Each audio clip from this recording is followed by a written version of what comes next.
Welcome to Center Stage, the documentary podcast. Each week, our group of intrepid researchers and music archivists dig through the record crates of the world, looking for that one artist to take center stage. Using a patent-pending algorithm and spirited debate, we pick one artist. Once that is settled, we invite that artist into Thunder Love Studio to chat with your hosts Keith R. Higgins and Jeff Calhoun. When we're lucky, they say yes. Our mission with Center Stage is simple: to make sure the recorded work of artists remains, or in some cases lands on, the cultural radar. We invite you to sit back and relax. Thank you for joining us.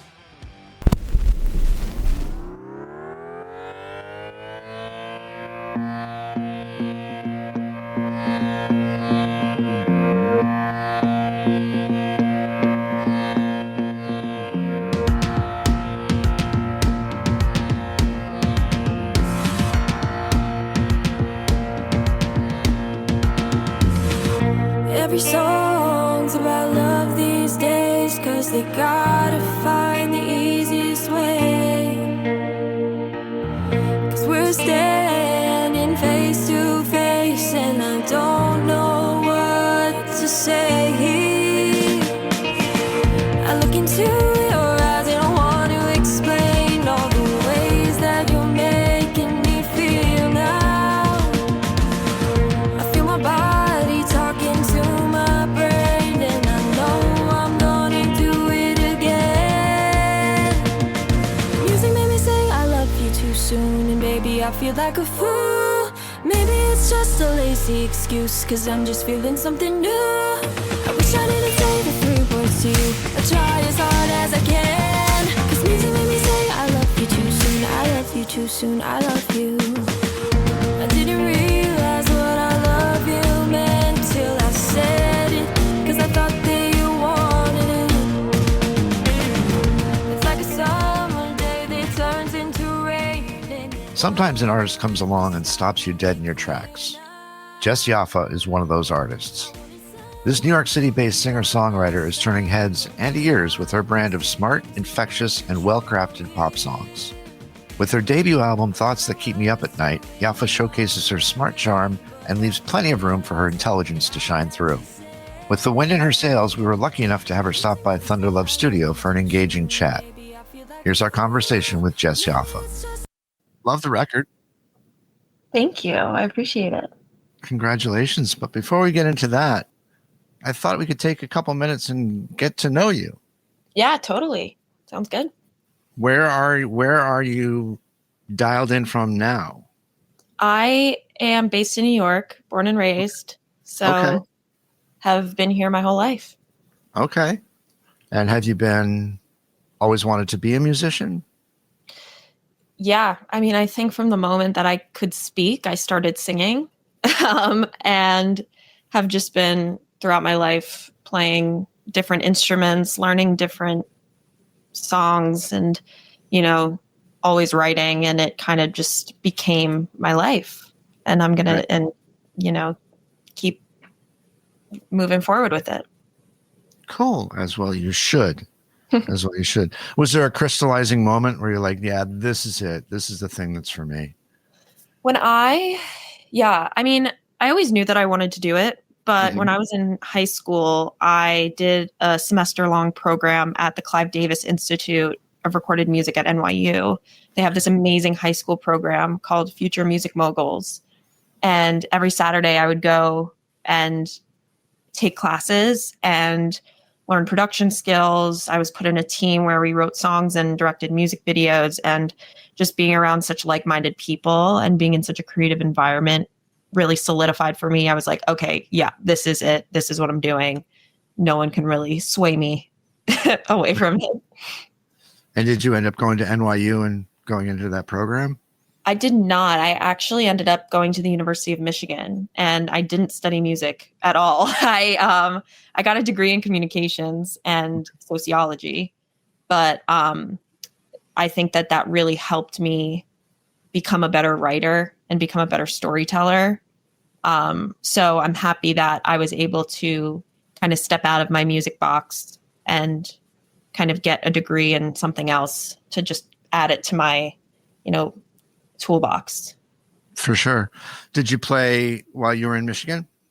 Yeah, I ran a music business club that focused on bringing. We didn't have a music business program, so we focused on bringing different people within the music industry to Michigan, and that like it was just business people, performers, writers, producers to just help Michigan students get a music education, and especially in music business to try to understand the business holistically.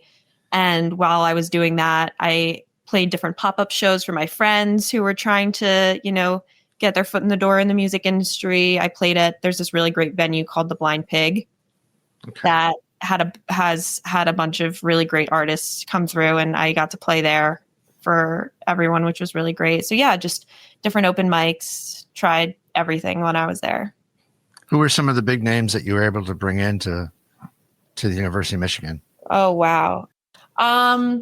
We brought people from Universal Music Group. We had producers that did like SZA's records. We had, people from UTA. We've had people from, all different kind of silos of the industry so that people could either learn more or figure out what they wanted to do if they wanted a job in the music industry, because there's just so many options.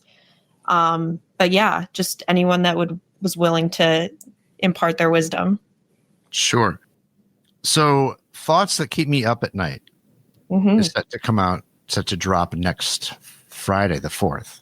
Yes. This will air after that, but can you share the inspiration behind the project? Yeah. So Thoughts That Keep Me Up at Night is an album that I have been working on over the course of. The first song that I wrote for the album was when I was 16, and the last song that I wrote was when I was 21. So it's a project that I've been working on through many pivotal growth moments of my life: high school, college, post-college. And it's just kind of the reason why it's called Thoughts That Keep Me Up at Night is because it not only talks about, the thoughts that plague someone as they're trying to fall asleep, those thoughts that you just kind of can't get rid of, the anxieties, the things that you got to do the next day, like all of those things. And I fall victim to that a lot, but also just, I write a lot of songs before I go to sleep. I have a lot of voice notes that are like just me mumbling at 2:00 in the morning into my phone. So a lot of inspiration for me comes when, I can just kind of turn everything off from the day. And that is how a lot of these songs came to be. So I thought it was fitting as just an overarching title for the project. And, each song is from a different phase of life and throughout those 5 years. And it's because I've grown so much over that time, you can kind of hear that and see that in the project. And so I think that is a really big theme. But overall, it's, coming of age, yet relatable to all people. So I'm really excited for people to be able to listen to it. And producing the record is Scott Jacoby, known for working with artists like Coldplay and John Legend. Artists like Coldplay and John Legend. How did you guys connect? Tell us about that story. Yeah, so I met Scott when I was 16. I got to meet with him to talk just about, I was writing so much and, trying to start playing gigs around New York. And he became such a mentor to me. And we just kind of connected creatively. And he helped me hone my songwriting and my building of songs and my music. And we worked together through these 10 songs, just kind of creating the story and building each track, just track by track. We would just sit and we would talk through it. And album wouldn't exist without him. And he continues to be such a mentor to me. And it's one of those like life friends that you just always connect with creatively. And he's just such a great inspiration and a great mentor. And so it was amazing to get to work with him through this. and to see the finished product come together. So by day, you have a high pressure day job. And Yes. by night, you're a creative person. How do you balance those two sides of yourself? Are you a Gemini? I'm actually a Virgo, so I'm very organized and I'm very direct and I'm very, to the point. But I think that I'm a very left brain, right brain person. I thrive in high pressure environments, and I really love my day job, but I really also love being a creative person. So I try to bring my creativity with me wherever I can. But I think that having a high pressure job during the day helps me be productive when I'm creative. So when I have more like sectioned off times to be a creative and work on my music specifically, it helps me get it done. And it helps me, keep the creative juices flowing. I can totally understand that. For me, it's the same thing. It's like, if you're busy during the day, it's easier.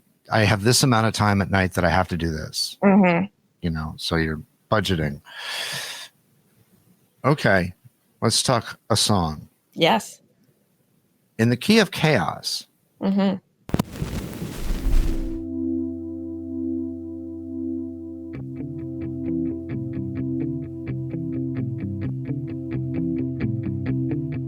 On a plane to London and I feel so sick. Your elbows leaning into my left hip and I wanna go down.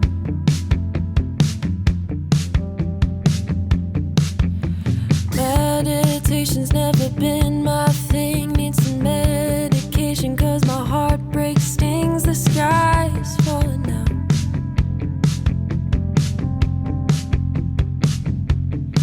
Take a deep breath in and let your old person out.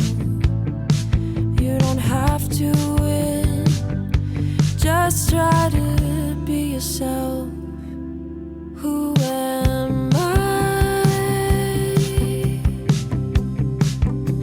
without you to call?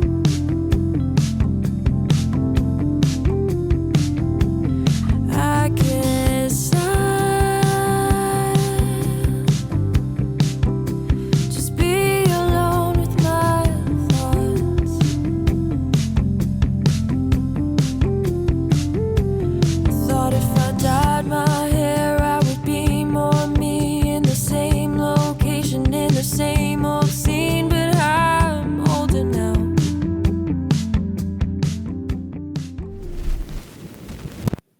So when I was in college, I studied abroad in London. I lived there for 6 months and I went completely alone. Like I didn't go with any friends. I just really needed to have a break and explore for myself. And I was on a plane to London, as it mentions. And I was, as it happens. And I was really anxious and really like not sure of what was going to happen, what was going on. I was like, felt like I was at a moment of my life where I was almost near the end of college and kind of freaking out about the future.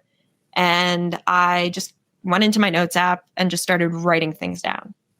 Like writing like, oh my God, I feel so nauseous right now. And I'm sitting next to someone and they're really bugging me. And I am sitting in a tin can in the sky going to London to basically have a completely new life experience with new people and leaving things behind and moving forward. So it was just kind of not just a dump of what I was anxious about, but a reminder that like, as long as I have myself, I'm good. Like, as long as I have myself and I'm, staying true to myself, all will be fine. Very cool. Yeah. How did you find that experience in London informed your songwriting? It was so influential.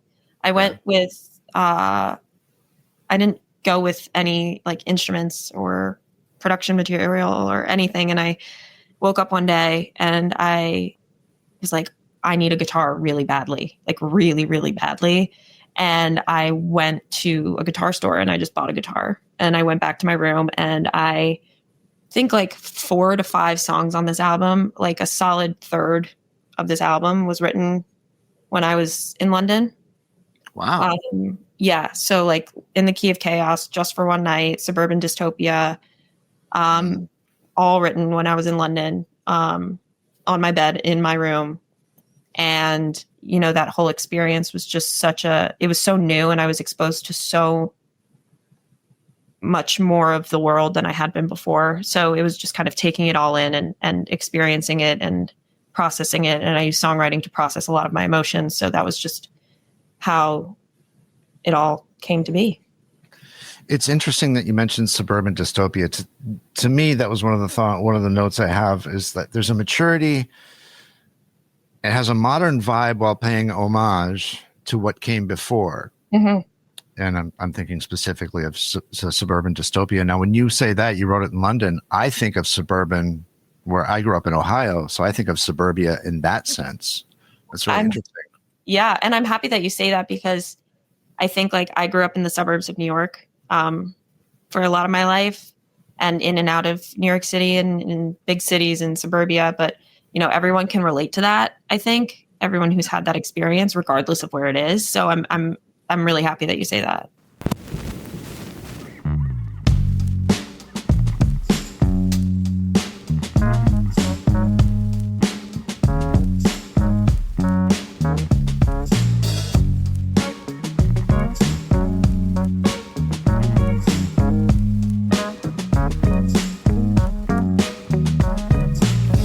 We're sipping coffee while I sat down to watch TV. Is this the way we're living, or are we only living a dream? Feelings all contained, the shot across my brain. I got nowhere to put 'em, I guess they'd all just go insane. Small eyes, goodbye, I love you. Suburban dystopia, who are you? Wave as you pass me. Here's something I noticed listening to the record. Mhm. They're all really tight pop songs that are in the 3-minute range. Are you telling us that the bloviated days of the 4 to 5, 6-minute pop songs are on their way out?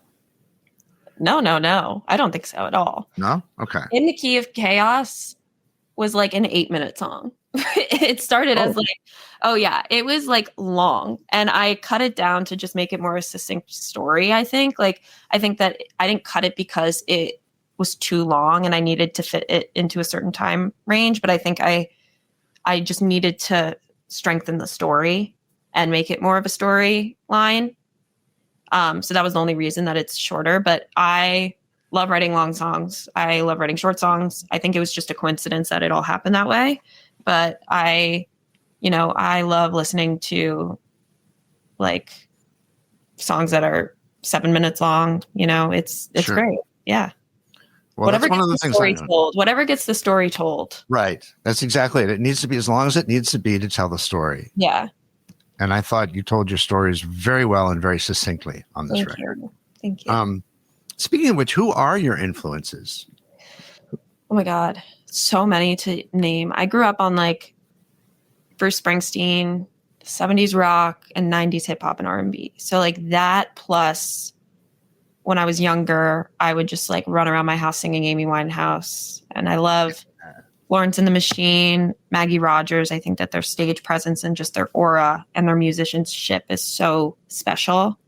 So like combining older influences of like 70s rock. Like I love classic rock, like 70s rock bands, and mixing that in with, you know, more modern, like 2000s pop. Plus, like, I also really loved Etta James when I was growing up. So just combining all of those influences, I think, has led me to find a unique lane of pop that kind of dips a toe into everything, which I love. So I'm inspired by people like musicians every day. I think like Doechie's awesome in the way that she's so herself.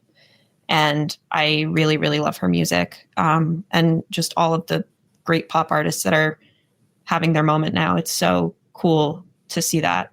So I'm inspired all the time. But like those are my early influences, but I keep on, gaining more and more every day.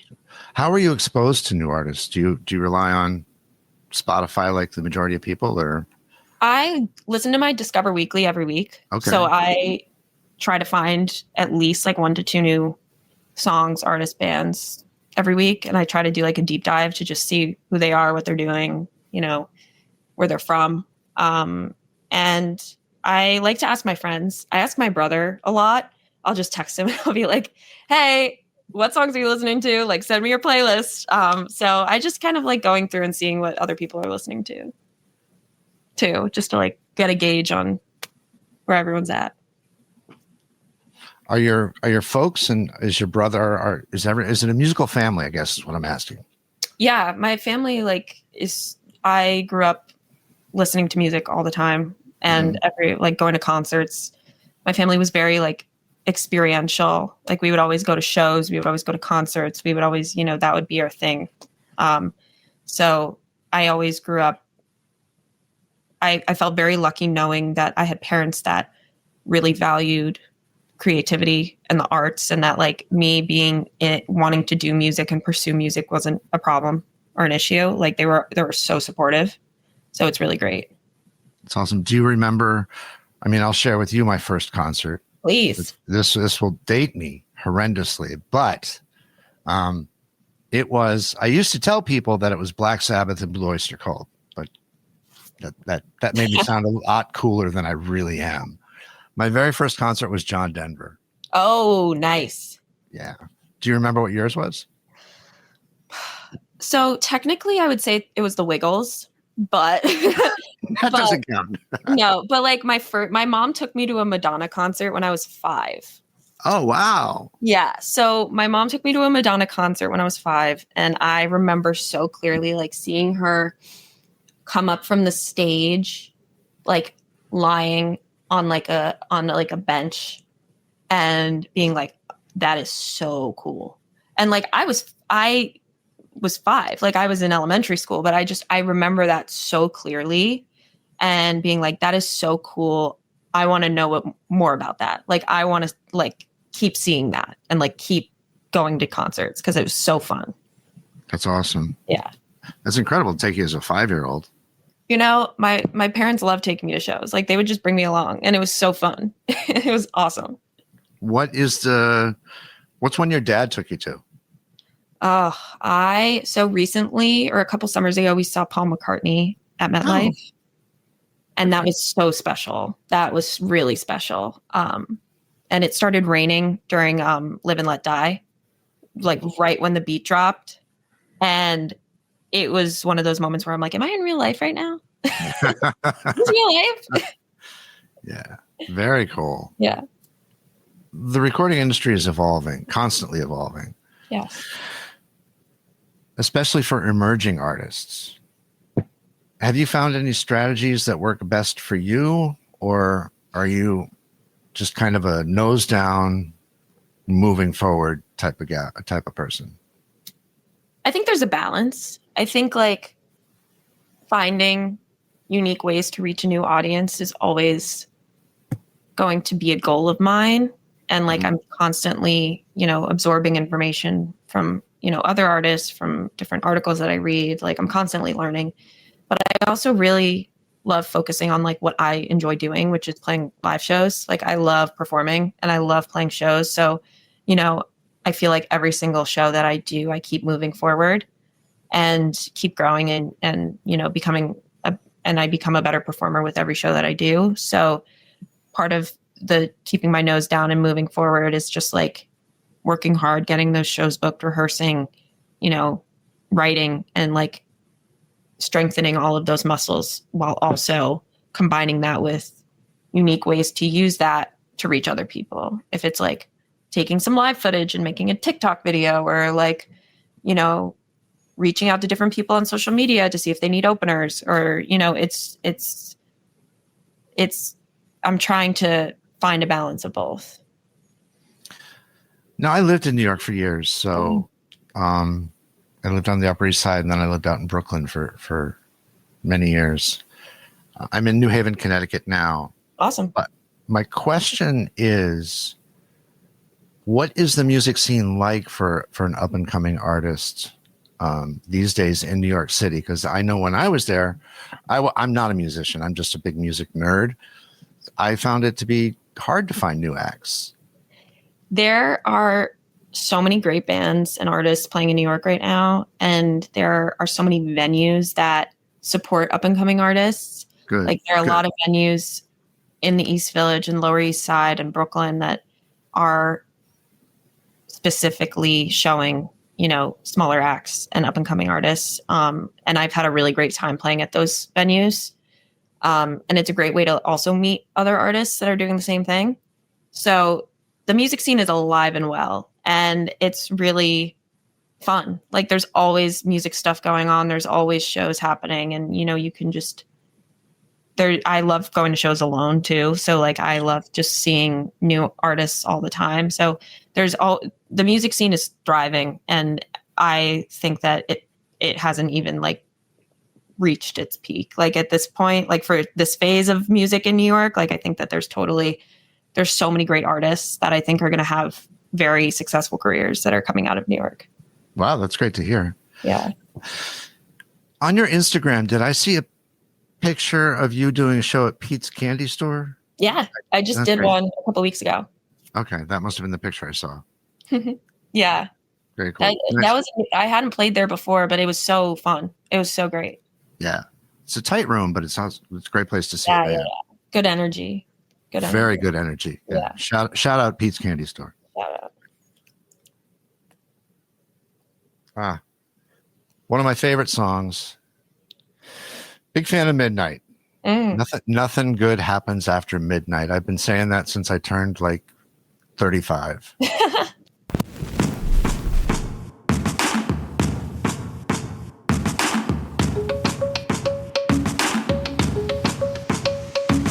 took my hand and tried making every conversation worth it as you sat me down again. I tried to find the signal, but all that I could think of was how to explain the world that I've been in.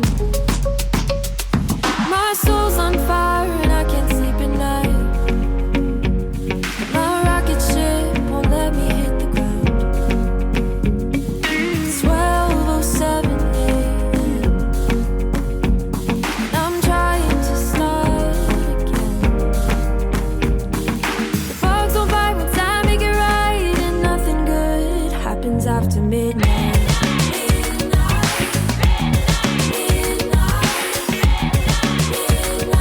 And nothing good happens after midnight.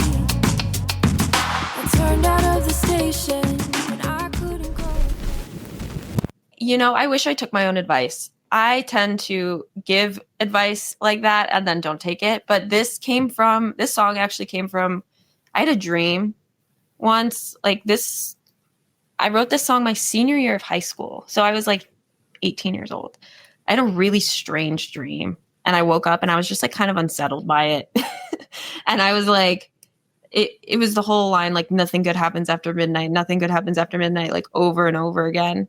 And it was just a weird dream. So I woke up and I was like, I need to write this down. I need to get this out of my head so that it like doesn't bug me anymore. But I also, you know, I do agree that there hits a certain hour where like you need to be in bed and you need to be asleep. Like nothing good happens after this hour. Mm-hmm. So, you know, I think it's a fun song, and it's very like, I consider it like a dreamy song. Like it just kind of takes you on a journey. And one that resonated with me for personal reasons was Too Much Never Enough.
that song, me too. It definitely came, like, I would consider that to be like the most personal song on my album. It took a lot of pushing from like Scott and my parents, who, like, I always send my music to my parents, and my friends, and they're like, this song's really good. And I'm like, yeah, but like, I don't know how I feel about it. Like, it is, it's deep. Like, I don't know if people are going to relate to it. And they're like, no, like, this is the song that people are going to relate to and people are going to feel. And I was like, okay, and I started performing it live, and it took on a life of its own for me. And I've really developed a new appreciation for it. And I, thank you for saying that it resonated. And I'm, I feel that and I see that. And it's just, everyone goes through a time where they're just like, nothing that I do is right. Like, nothing I do, if I do too little, it's like, it's not enough. But if I do what I think I'm supposed to do, it's too much. And I don't know what you want from me, Yeah, for sure. Your live shows, are you like a Dylan sort of performer where you play with your lyrics in live shows, or you stay true? I try to stay true. Other than the times where I switch up verses accidentally, which happens, but I try to stay true to it just because I love when people sing along. That's always really fun for me. And that, like, really, when at Pete's Candy Store, I had everyone singing Just for One Night back at me. And I was like, this is so crazy that you guys know what I'm singing. And it was just one of those aha moments where I'm like, okay, like, this is connecting and resonating. Tell us a little bit about the ending of Come Home. Because that's a bit of a gut wrencher for me. Yeah. So that song I wrote when I got sent home my freshman year of college for COVID. And I literally packed up my dorm room in garbage bags, rented a car, and drove across the country home. Yeah. And I was like, what's going on? I have just kind of like found my footing here, and now I'm going home. And I'm not happy about it. And my parents were, so happy about it. Like that, just like, they get their kids under the roof, like, spending time together. And I was like, okay, it's a moment in time. Like, you're going through life. Like, it's a moment of life. And, everyone has this kind of communal struggle together, but, we're all coming home, and we're all, going to make do with what's going on, and just be happy that you're able to be home again, Yeah, I read it as a romantic relationship. Wow. That's where I went with it. Yeah. Oh my goodness. Yeah. That's crazy. I can see that. And that could be where my head is at. I don't know. No, but I can see that. But that's very interesting because I did envision it's like someone talking to someone else. Like, I did envision it as like a conversation. So I can see where that comes from, but that's so interesting. And I love that. Like, that's my goal with all of this is like, I want everyone to be able to have their own interpretation and find what each song means to them, because they all have these like general themes of love, loss, growth, etc. But these feelings can be applied to so many different situations. So I hope that I'm glad that you were able to find your own interpretation of it. Like, I'm so happy about that. The Big Takeover said of Just One Night that the song, quote, manages to do that thing that Joan Jett and the Primitives mastered, capturing pop contagion in rock's more authentic and energetic form. Let me try to explain myself. I'll be quick and clear, 'cause I know you got another girl whispering in your ear, but I want you, and you know that. You tell me all your secrets, so when I tell you mine, maybe we're just friends, and maybe I'm alright, but you look and you smile.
mean, it was another one of those songs that I wrote when I was in London, and I sat down and I literally have a video of it on my phone, and it's me saying, okay, I think I wrote this good song, but I can't tell.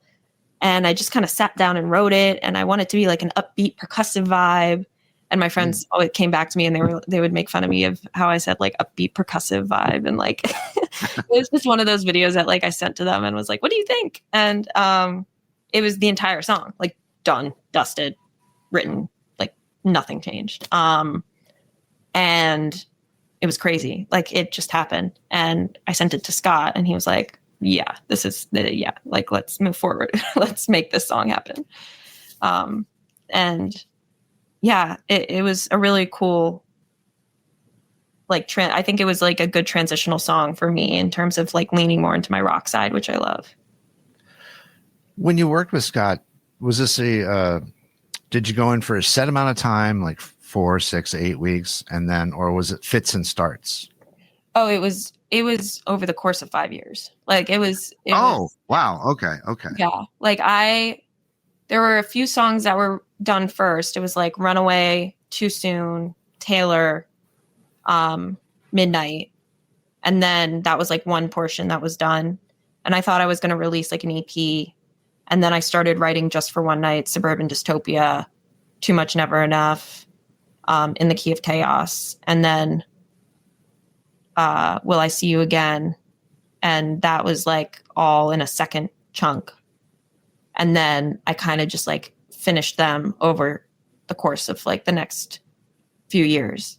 So it all just kind of like came together perfectly. Cause at first I didn't know. I was like, oh my God, I'm going to make an album and it's going to be these 10 songs. And that's what I'm working towards. It kind of came together over time. And then once I finished the last song that we were working on, I can't remember which one it was, but when we were finishing those last chunk of songs, I was like, oh, this is one project. Like this is a story and it's these 10 songs. And like, I could have added another, or whatever. And it could have been 2 EPs, but I was like, no, this is the story. So it just came together perfectly. And so I'm happy that I didn't rush anything. No, I'm surprised to hear that, because there's cohesion to the sound that would not indicate that to me. Awesome. I'm glad. Yeah, it's very well done. How much touring are you hoping to do? I mean, as much as I can. If anyone needs an opener, let me know. I love performing. So I'm playing a couple shows coming up. I'm playing Breaking Sound, New York on April 22nd, which will be at Pianos. I'm playing at Purgatory on May 9th, opening for an awesome Australian artist named Amalia. And just, I'm going to pick up more shows here and there and just keep playing as much as I can. Now, you're playing with a full band, or is it just you? Full band. Wow, good for you. Yeah, I love them. They're great. I've been playing with them for years. So we've just kind of really got a good flow going, and it's always so much fun. Yeah, that's great. Where do you see yourself in 10 years? Wow. Fuck the 5 years. Let's go 10 years. Yeah, let's go 10 years. Okay. 10 years from now, I'll be 33, 34. I hope that I am still playing music, and I'm still writing music, and I'm still making music. And that's like the foundation. And I don't think I'm like, I try not to like wish to be somewhere else, like and think too far ahead. Like I'm very content with the present and like where I'm going. But I really hope that 10 years from now, I'm still writing, I'm still making music, and that I am happy and healthy. And, that is really, and that my family's happy and healthy. And that's really like all I could wish for 10 years from now. I mean, I hope that I'm, I'll be 33, like maybe have some kids eventually, we'll see when that happens. Yeah. But yeah, just, I want to be making music. I want to have a couple Grammys by then. There you go. Couple Grammys, couple tours, maybe an SNL performance, maybe host and musical guest. I like to think that I have a nice sense of humor. Okay. And yeah, just hit all of those career milestones, but also just foundationally, like music, happiness, healthy. That's all I can wish for. Cool. Now, with this album complete, have you given any thought to the next project? Yeah, I have actually started thinking about it. It's crazy because I've been working on this for so long that I'm like, oh, what's next? Yeah. But, I'm always writing. And I'm trying to kind of put together some songs that I've been working on, that I've been writing since I've been living in New York. So we'll see how that takes shape and in what form it gets released. But there's definitely new stuff coming. Will there be a vinyl version of this record? Oh, wow. I mean, if people want it, I will definitely make it happen for sure. I feel that would be so cool. Oh, Yeah, it would be. All right. I mean, You got I'm one down. who wants it. Yeah, I'm down. I'm down. Sounds good. I don't think one would necessitate the budget, but I think it'd be great. For posterity. Well, cool. This has been great. I wish you continued success. I really like the record. Thank you so much. And thank you so much for taking the time to speak with me and to chat. It's so fun. Yeah, I appreciate you. I appreciate you taking the time. So, and maybe, hopefully, I'll make it down and check you out one of these days. Yeah, I'll definitely keep you up to date on all my shows. Yeah, please do. All right, Jess. Thanks so much. Take care. Thank you so much. You too. All right. Bye-bye. Bye. Many thanks to Jess for her time. Special thanks to Dana Gordon for making it happen. This episode of Centre Stage was written and produced by Keith R. Higgins. The show was recorded at Thunderlove Studio, where it was engineered by Daphne Morris, with help from Penetration, edited by Vic Titball, with help from Clem Fandango. Our theme song is Cynical by Jaguar on Mars. You can stream Jaguar on Mars wherever you stream your favorite music. The songs you heard during this podcast were Too Soon, In the Key of Chaos, Suburban Dystopia, Midnight, Too Much Never Enough, and lastly, you heard Just for One Night. All of these songs can be found on Jess's debut album, Thoughts That Keep Me Up at Night, which is available to stream wherever you stream your favorite music. Please remember to support independent music. original music by Mike Pellegrino. If you like what you've heard, please remember to subscribe and leave us a rating. It helps other people find the podcast. Thanks for listening. Grazie. Bailey Leaf, Rob Janicki, Mike Pellegrino, Farina Bella, S.W. Loudon, Michael Janicki, Peyton Janicki. This show's executive producer is Lulu McGillicuddy and is in the loving memory of Lucas Thunderlow.